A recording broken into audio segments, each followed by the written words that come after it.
harus mampu membawa diri kita berkarisma. Nah, bagaimana kita bisa berkarisma? Apa yang bisa Bapak bagi untuk pendengar kita, terutama teman-teman yang kesehariannya komunikasi itu menjadi pola yang terus dilakukan? Ya, sekali lagi bahwa gestur itu kita hanya mengambil dari momonya kita gitu, nggak bisa, ya kan? Bicara dengan orang tua kita naikkan kaki, misalnya itu kan tidak sopan, ya. Contohnya begitu, gitu ya. Halo semua, selamat datang di Catatan Kuliah. Saya Olvin akan menemani Anda menemukan hal praktis dan teori menarik. Belajar nggak cuman di kelas.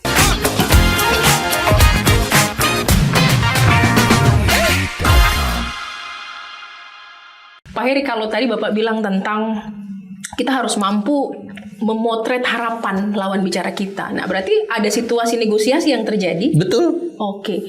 Apakah negosiasi itu pilar utamanya berarti kita harus mampu berkomunikasi dengan baik, dengan cara dibekali dengan pengetahuan, dengan cara bagaimana kita meresponi orang, intuisinya diasah lebih tajam lagi, atau gimana Pak Heri? Ya, saya sangat setuju dengan tadi pernyataan Bu Olvin.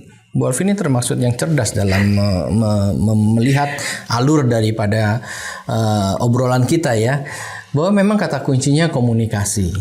Jadi jangan dibalik-balik ya, negosiasi lebih dulu, enggak, komunikasi. Orang kalau tidak bisa berkomunikasi, memahami suatu proses komunikasi, maka dia akan gagal dalam negosiasi. Karena negosiasi merupakan output goals yang diharapkan setiap orang dalam semua peristiwa. Betul.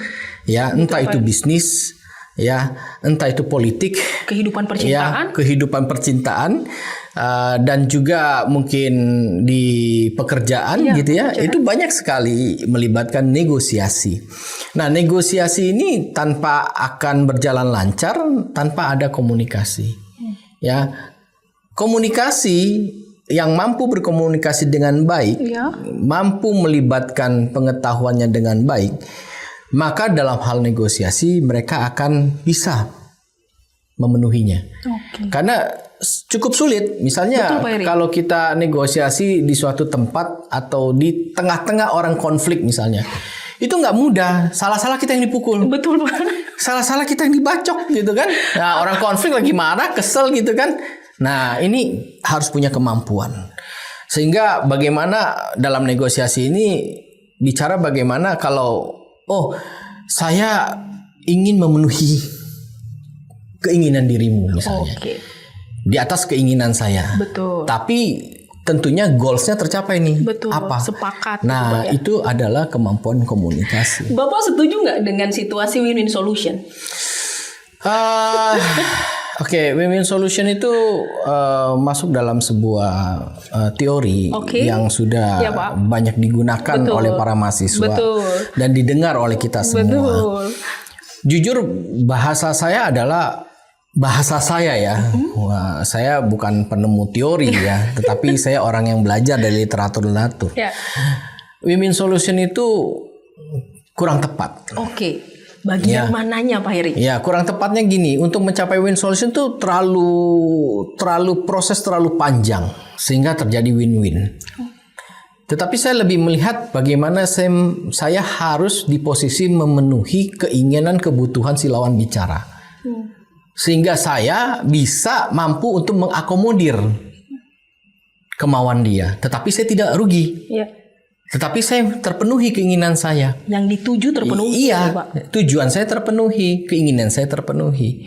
Nah, kadang kita nggak sadar bahwa kita harus dipentingkan orang. Kadang kita nggak sadar bahwa kita harus lebih dulu diperhatikan orang. Tapi kita tidak memperhatikan orang, kita tidak memahami orang, kita tidak memenuhi kebutuhan orang. Dengan kalau orang merasa kita penuhi kebutuhannya, keinginannya, maka dia akan melemah. Dia akan mengalah. Dia akan mundur satu langkah, kita bisa maju 2 langkah. Nah, itu. Jadi strateginya begitu. Nah, jadi kita nggak selalu harus menang. Kita nggak harus selalu menang. Jadi sebagai negosiator yang ulung, kita nggak harus selalu dengan konsep kita harus menang bernegosiasi. Enggak. Kalau saya selalu berpikir bahwa saya harus memenuhi kebutuhan si lawan bicara dulu. Kalau dia sudah saya kuasain, kebutuhan dia sudah terpenuhi, maka dengan mudah saya akan masuk ke dalam apa target saya. Dia akan mencerna dengan baik, dia akan menerima dengan baik. Kira-kira seperti itu. Berarti strateginya justru menarik nih ya. Kita terkesan mau mendengarkan dulu, mau memfasilitasi kemauan lawan bicara kita, lalu kemudian kita merancang strategi untuk 2 langkah lebih maju. Betul. Ya. Wah, itu yang tidak disadari semua orang. Saya pun baru menyadari setelah mendengarkan penjelasan Bapak, Pak. Ya, kadang banyak orang kan ego ya. Betul, Pak. Ego itu nggak bisa tertahan dan tidak bisa kita kendalikan. Misalnya ambil contoh paling gampang, Bu Alvin suatu ketika ngajak teman makan. Boleh. Bu Alvin mau makan bakso, temannya mau makan pempek. Iya. Terus Bu Alvin ngotot bakso, dia mau pempek. Akhirnya apa yang terjadi? Pecah. Yang satu ngebakso, yang satu ngepempek gitu kan. Nah, bagaimana supaya 2 sahabat ini dengan tujuan makan bersama tercapai?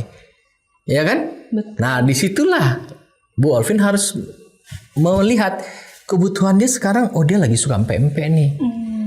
Ya kan? Betul? Oh, betul. Nah, kita coba penuhi. Terus ngebaksonya gimana, Pak? Iya. Ada strateginya. Ya kan, yuk kita coba pempek, tapi saya temenin ya. Iya. Nanti kamu temenin saya ngebakso ya. Oh iya. Ya kan, akhirnya dia nggak enak kan? Betul. Misalnya dia nggak enak, bisa terjadi itu. Oh jangan deh Bu Alvin, udah deh ngebakso aja ya, nggak apa-apa. Lain kali nih pempeknya. Bu Alvin menang nggak?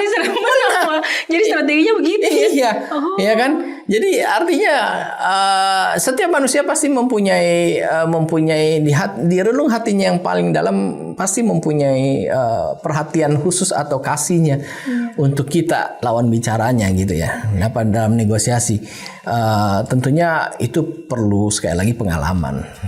Pak Heri, dalam negosiasi pastinya yang tadi Bapak sampaikan kita perlu mendengarkan lawan bicara kita, lalu kemudian kita mengancang-ancang atau mengatur langkah untuk maju 2 langkah lebih cepat. Nah, tapi bagaimana Pak kita tuh menciptakan situasi pendengar kita tuh empati dengan apa yang sedang kita utarakan, tetapi tidak memotret seperti mengasihani kita.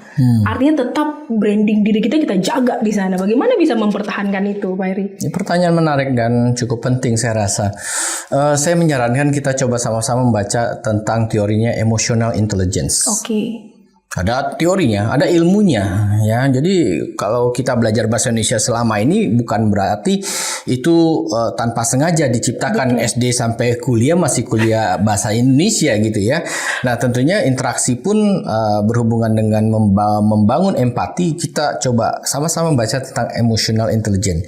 Ada teorinya Goldman ya. Okay. Itu bicara tentang emotional intelligence di mana bahwa kita harus memahami perasaan orang tanpa hanyut ke dalam perasaan tersebut. Oke. Nah, itu kata yang cukup dan nggak mudah itu, Pak. Iya, kita memahami perasaan orang tanpa kita hanyut dalam perasaan itu tersebut, sehingga kita bisa bagaimana memiliki empati atau orang bisa berempati pada kita dengan kemampuan daripada teori emotional intelligence.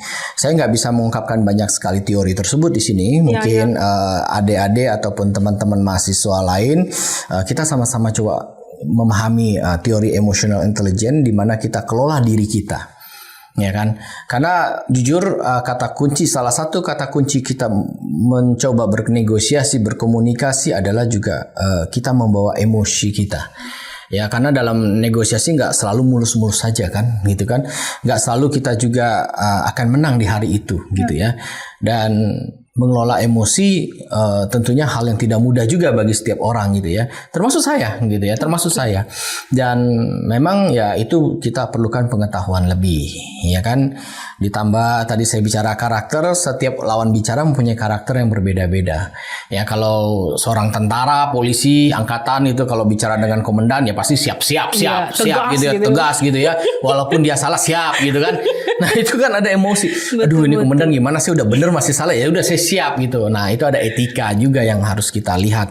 Dalam komunikasi ada etika, ada banyak hal yang sudut pandang yang harus kita pelajari seperti itu. Dan itu yang tadi Bapak maksud karakter ya, Pak ya? Membentuk kita. Ya, gitu. Seperti itu kira-kira. Oke.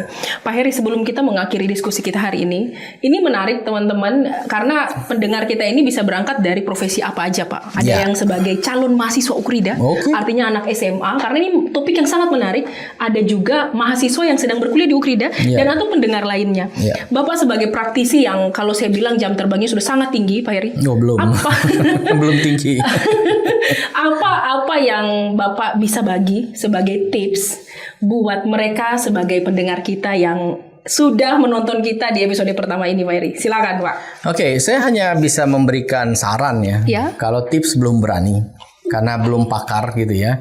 Saran saya adalah kita memperkaya diri kita dari sisi knowledge.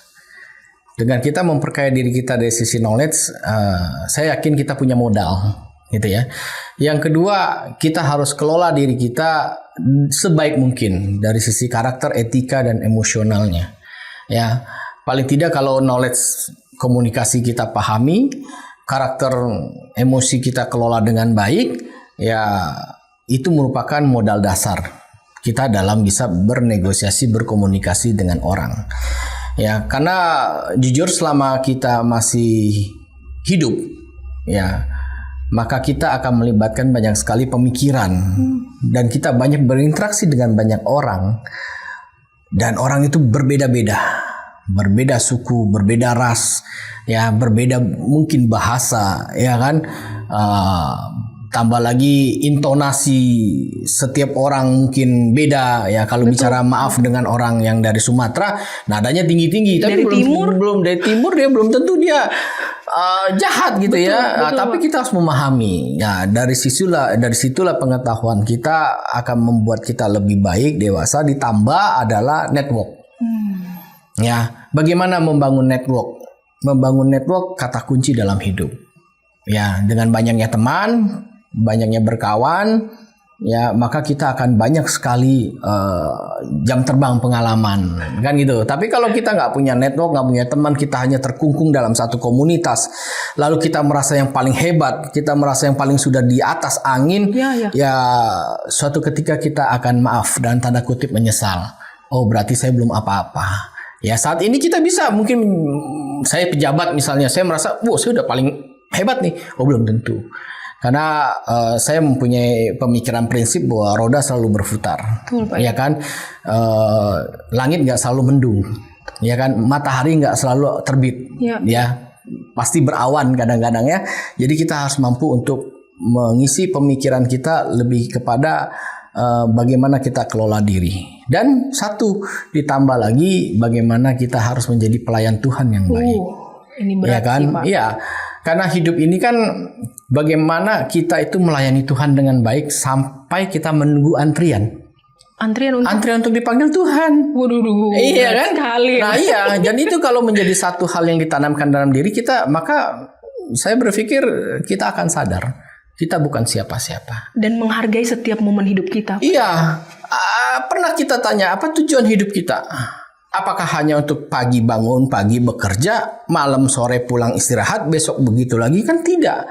Itu ada suatu pelayanan untuk kemuliaan nama Tuhan dengan cara yang baik. Nah ingat, dengan cara yang baik, dengan cara yang santun. Gitu ya. Bukan dengan cara yang merugikan orang. Bukan dengan cara yang kita menjerumuskan diri kita di suatu ketika nanti kita menyesal dan tanda kutip tadi. Itu mungkin yang saran saya bisa berikan kepada teman-teman semua. Apalagi masih usia muda. Betul Pak Heri, egonya masih terlalu tinggi Pak Heri. Ya kan? Masih usia muda, masih seneng-senengnya gitu ya. Itu mungkin kalau memang punya awareness tinggi, mulai sadar, mulai belajar, belum terlambat lah saya pikir. Karena saya sudah merasakan itu, proses itu udah saya rasakan gitu ya. Jatuh bangun juga udah saya rasakan. Nah, tentu saya mendapatkan satu titik bahwa menjadi manusia seutuhnya adalah menjadi manusia yang bagaimana kita melayani Tuhan dari apa yang kita sudah dapat dari Tuhan, yaitu perutusan. Iya kan? Nah, setiap kita pulang ibadah gitu ya, kita pasti diutus. Ya, kalian diutus, pergilah.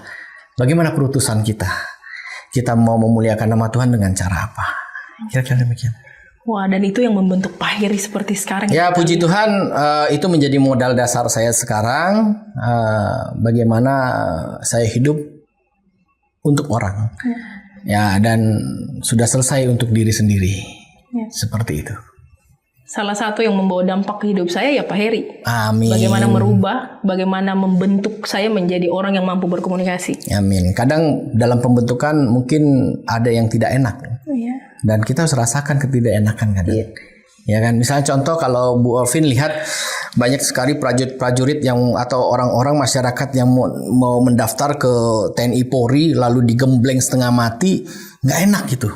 Iya. Ya kan, proses pendidikannya nggak enak. Keras. Iya, tapi 10 tahun kemudian Jadi seseorang. siapa sangka dia berpangkat kolonel, berpangkat jenderal, dia jadi perwira kan begitu kan? Iya. Itu ada proses di mana penggemblengan yang luar biasa. Iya. Dan kita harus bisa menerima bahwa kita ikut semua itu berproses sampai hari ini.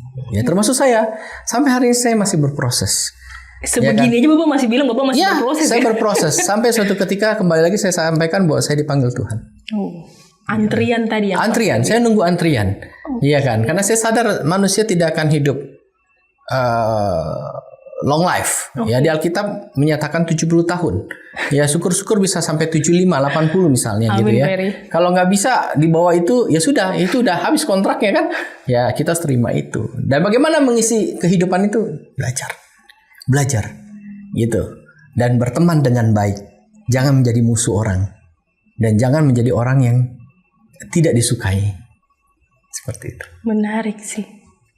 Pak Heri, untuk bisa mengetahui konsep yang begitu detail seperti ini, apakah pendengar kita harus ikut kelas Pak Heri? Atau enggak juga, mereka bisa, teman-teman mahasiswa ini bisa belajar sendiri. Oke. Dengan berprosesnya hidup. Yang tadi Pak Heri bilang. Kalau ya, Pak, syukur-syukur di luar sana yang belum jadi mahasiswa, saya mau berkuliah ya? di kampus Ukrida gitu ya. Berkuliah ketemu saya sangat senang untuk berbagi Seseru tentunya. itu Iya, gitu ya. karena gini, banyak sekali mahasiswa saya yang di kelas sudah kuliah, di luar kelas masih berkuliah. Nanya, Bertanya, nyari. betul, bertanya, lalu ketemu ngobrol gitu ya. Itu di luar daripada orang bilang itu nggak dibayar SKS loh, Pak. Tetapi nggak apa-apa, karena kita dosen dimanapun berada, kita melakukan Tridharma perguruan tinggi, salah satunya pengabdian masyarakat, itu ada masuk dalam pengabdian masyarakat. Kita memberikan apa yang kita tahu, kita meluruskan apa yang menyesatkan, ya. Jangan sampai mereka yang datang pada kita tidak kita layani. Kita harus layani dengan baik. Kita coba ukir supaya setiap hati orang tidak tersakiti, supaya dia bisa belajar dengan baik. Nah, dosen zaman sekarang ya, dosen zaman sekarang bukan lagi sebagai dosen yang mentransfer ilmu secara teoritis, enggak menurut saya. Tetapi Dengan proses seperti ini adalah proses bagaimana mentransformasi ilmu, gitu ya. Kita sebagai mediatornya, kita sebagai fasilitatornya, tentunya kita bisa berbagi dimanapun berada, anywhere, anytime. Nggak mengenal waktu. Saya kadang di handphone saya ada mahasiswa bimbingan S2 gitu ya, jam 12 malam. Pak Heri, saya mau bimbingan ini gini-gini. Saya kebetulan masih belum tidur, saya masih melakukan pekerjaan, masih baca jurnal ya, artikel. Ya saya layani, saya nggak tunggu hari esok. Oh iya, minimal saya jawab, oke, nanti saya baca ya, besok kita teruskan. Minimal itu dia akan senang. Kalau nggak dia nggak bisa tidur nanti. Iya kan? Nah, itu mencoba menyenangkan orang, ya kan? Nah, itu tentunya kita harus belajar. Banyak guru-guru saya yang juga seperti itu, dan saya juga belajar dengan guru-guru saya seperti itu. Oke, kalau bicara tentang guru Pak Heri, ini mungkin penutup Pak Heri sebenarnya. Saya banyak pertanyaan yang ingin disampaikan, tapi siapa guru Pak Heri? Siapa mentor Bapak? Wah, guru saya banyak ya di Ukrida ini. Kalau saya sebut satu persatu banyak ya. Mungkin yang mungkin teman-teman mahasiswa pernah mendengar Profesor Sugeng Wahyudi, itu guru saya ya, itu orang yang mendidik saya ya. Lalu juga ada Profesor Bernard ya, Profesor Budi, Profesor Adri Franasa ya. Itu para profesor yang menurut saya cukup memberikan nuansa hidup saya gitu ya, mendidik, membagikan pengalaman dengan masing-masing mempunyai kebolehan lah seperti itu ya. Ditambah lagi profesor-profesor di luar ya. Saya mungkin bisa sebut Profesor Sukrisno Agus misalnya ya. Beliau juga guru saya gitu ya, Profesor Surahman. Banyak profesor-profesor yang saya berguru, tentunya nggak habis-habis gitu ya. Saya sebutin lagi masih panjang gitu. Nanti saya absen jadinya ya. Jadi mungkin saya pikir kadang kita harus mencari sosok guru yang bisa kita menjadi panutan gitu ya. Yang tentunya bukan mengikuti gaya dia, tetapi kita mencoba mencari ilmunya untuk kita bisa lebih baik lagi. Hal baik apa yang kita bisa ambil? Iya betul. Saya sampai hari ini masih berguru dengan para profesor ya. Yang sebentar lagi Pak Heri akan menyusul jadi profesor ya Pak ya. Semoga Tuhan berkehendak. Semua hanya karena keputusan dan kuasa Tuhan saja itu boleh terjadi. Amin. Gitu. Tetap selalu merendahkan hati ya Pak. Menarik. Pak Heri, seperti kita harus mengakhiri diskusi kita. Kita akan berjumpa di catatan kuliah yang lainnya. Saya izin menutup hari ini. Boleh, terima catatan kasih. kita hari ini adalah bagaimana kita melengkapi diri kita dengan mencari tahu banyak hal. Tapi jangan lupa untuk terus membangun relasi kita. Karena di sana kita bisa menemukan hal-hal menarik yang kita bisa ambil untuk membekali lagi diri kita untuk menjadi pribadi yang sanggup berkomunikasi dan juga mampu menguasai atau mengendalikan negosiasi. Sampai jumpa di episode catatan kuliah berikutnya. Jangan lupa catatan kita hari ini untuk dibaca.